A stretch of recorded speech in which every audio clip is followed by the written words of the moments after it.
Hi, my name is Jody DeVere, and I'm the CEO of AskPatty.com. Today, I have with me Martha Rader, who is one of our new consultants for the Ask Patty Consulting Network. Welcome, Martha. Thank you so much, Jody. I'm so excited to be part of your consultant group. And really, I'm excited to just make a difference out there in dealerships in the auto industry. So thank you so much for having me. You're welcome. We're excited to get this launched. And so, tell me a little bit about your credentials, your background, your educational. You have some awesome credentials. Thank you so much, Jody. So to start, I just want to say that I was doing a Zoom workshop last week on the ideal team player.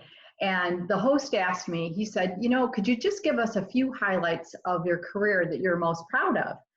And I thought, wow, it's interesting because it comes down to a few things.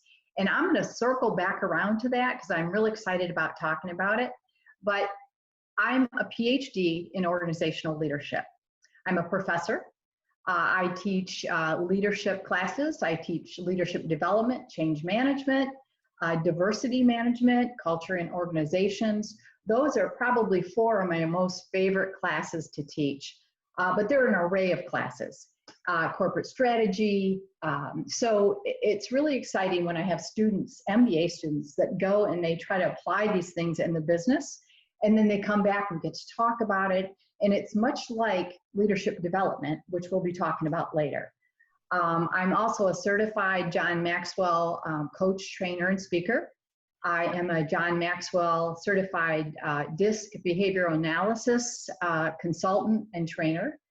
And I'm also an authorized partner of the Wiley Lenciani 5 Dysfunctions of a Team and the Ideal Team Player.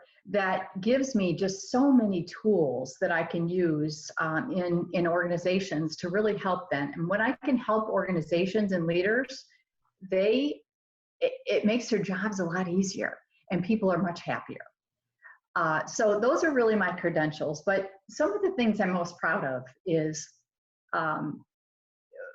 I worked for GMAC Financial Services and SunTrust Bank, mostly GMAC Ally Bank for a lot of years. I'm not going to tell you how many, Jody.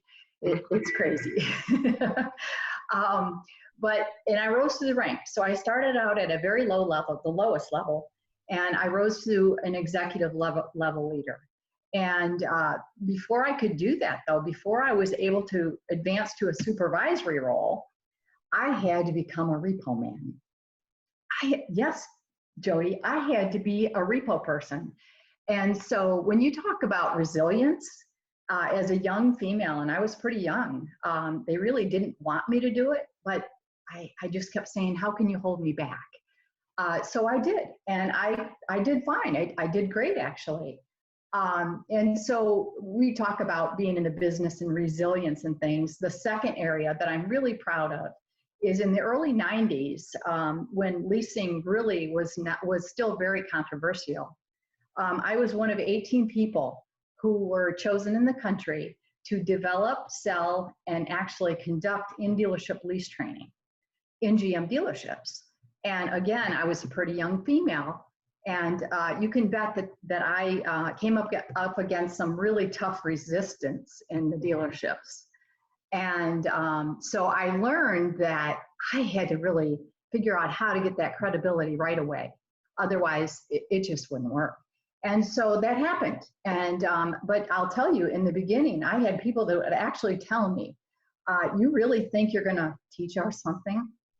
And before long, they were saying things like, gosh, I guess you really can teach old dogs new tricks. So, they're just a couple of my favorite stories. And I learned so many intricacies of dealer operations during that time. I was able to take it with me through my whole career, and it's where I got my passion for what I'm doing now. And so, Jody, that's pretty much my credentials. Great. Well, I know you're currently doing consulting with dealerships and other industry companies. Can you share some of the results or successes and the sort of the type of consulting that you've been doing most recently? Thanks, Jody. Yes. First of all, I would just like to say that leadership development is so important because, we come up through the ranks and we don't know how to manage people. What happens is we're promoted based on our technical skills that we had in the prior position. And we get into the new position and pretty soon we realize that, oh my goodness, there's a lot more to it. We now have to manage and lead people. The other day I had someone call me and say, this is just isn't what I signed up for because people don't realize how difficult it is. So I have found three areas where I find a lot of dealerships and companies have trouble with. One is leadership development, one is team development, and the third is culture. So I'll start with leadership development. So recently I did some consulting in a dealership group, and we did sessions, leadership development sessions. All the leaders were in sessions, and in between time, they could take what they learned and practice it, come back and talk about it. Some of the things that came out of this leadership development was, first of all, blind spots. We need to understand what our blind spots are. So everything I do starts with assessment. And so we assess leadership styles, we assess personalities. And when we have different personalities and leadership styles than other people, those people may perceive us as maybe inflexible. There's lots of things that can happen. So what happened in this case is they started to realize that we kept talking about diversity, and we know what that's like in dealerships, right? The numbers are very low for women and just diversity as a whole. And so what they realized was that they thought they had a process in place and it wasn't working. And so what they did is they just had excuses. Okay, they realized that it was excuses, not reality. So this was all uncovered. They were then changed how they advertised to attract people. They changed how their interview questions, and they changed who they were hiring. And of course, the next question comes is, how are we going to retain them now? And so that's what the leadership development program is all about, is taking leaders through and going through best practices, understanding the best practices for coaching and feedback and dealing with conflict and all those types of things that really promote engagement, productivity, and retention. The other area that I found in this case was when you have multiple dealerships, or not just one dealership, and you have different departments, sometimes you find dysfunctions that is creating real conflict and disengagement. And it's critical. It's critical productivity and retention. And so what we found was we had a lot of conflict between the dealerships. They cross-sold vehicles, and everyone was territorial, and they had their silos.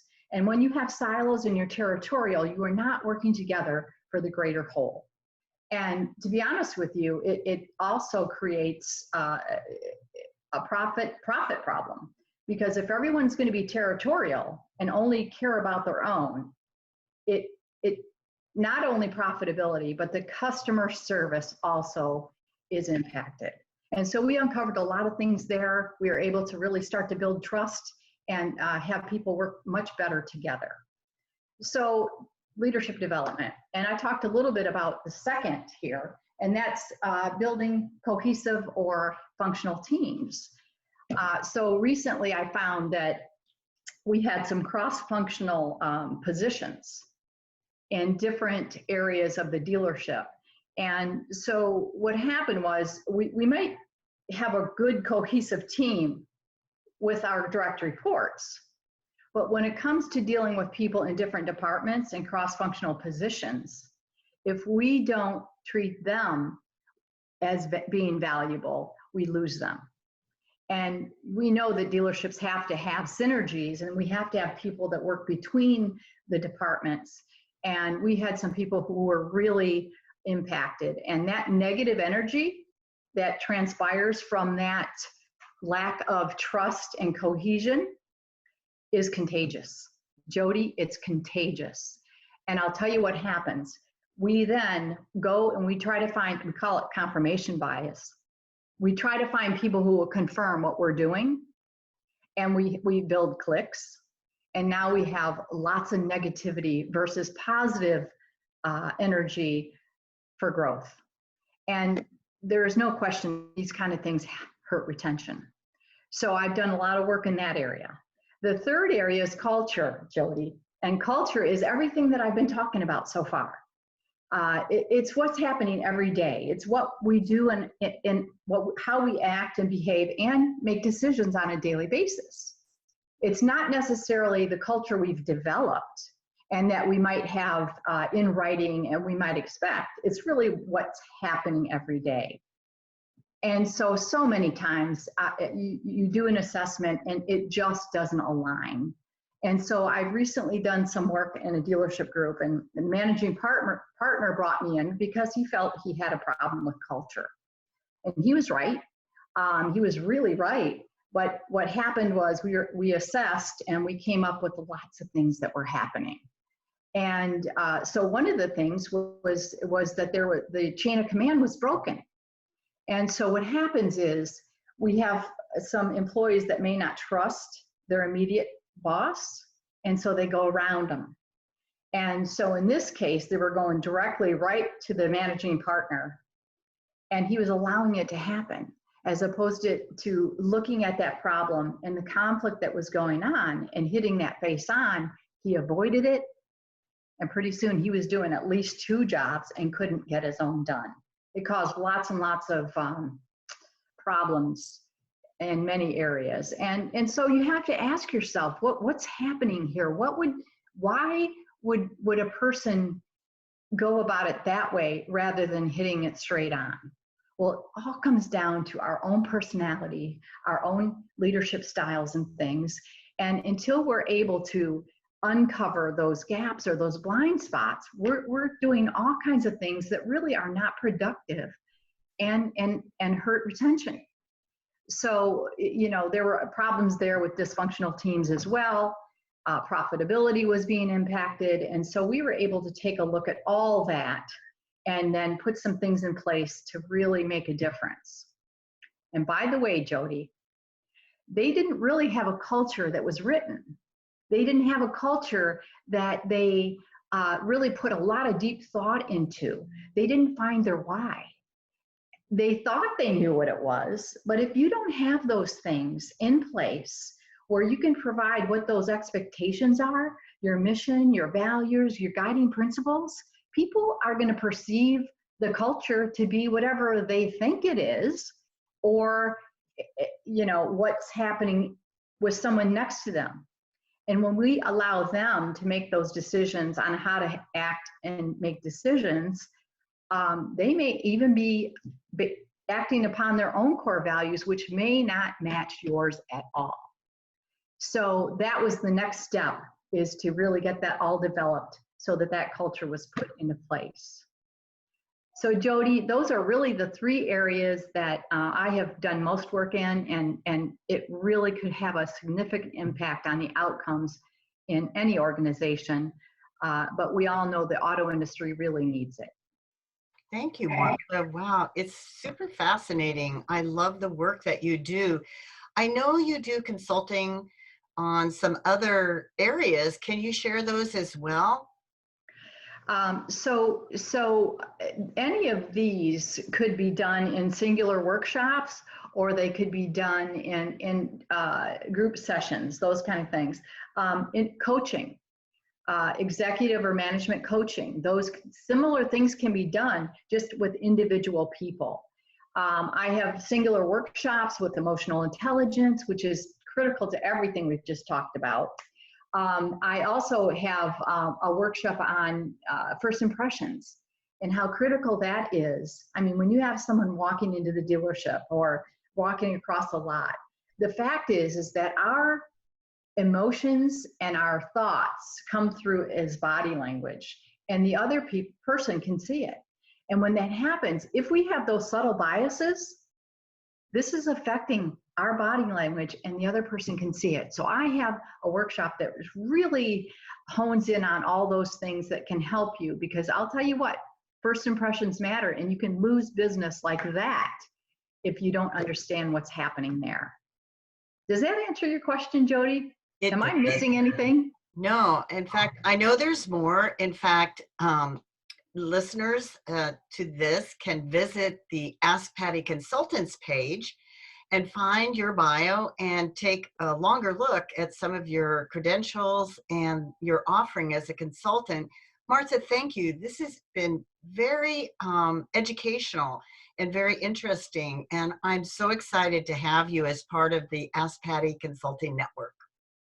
Thank you so much, Jody. I appreciate it. I look forward to making a difference.